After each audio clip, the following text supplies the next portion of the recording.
No niin, sitten kun on nämä putsailtu nämä kalat tuossa alun alkaen, niin kaikista suomuista ja rasvoista ja lihoista seuraa kaikkein hankalin ja pisin työvaihe.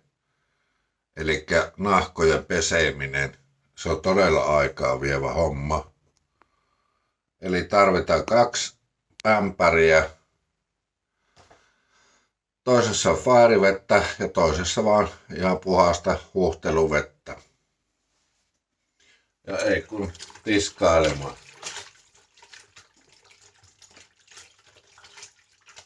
Vähän. Ja kun faarivedessä on lioteltu, näin, niin sen jälkeen tänne puhtaaseen vetteen. Että voi oikoa hyvää.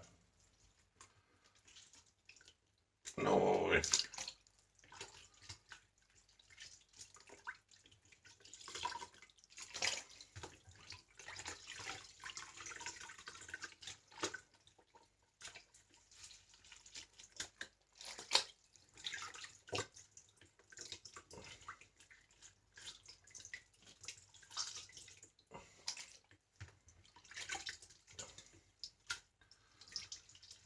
Tätä samaa saa toistaa kyllä varmaan noin 20 kertaa, niin kuin ne kalanahat on täysin hajuttomia ja puhtaita.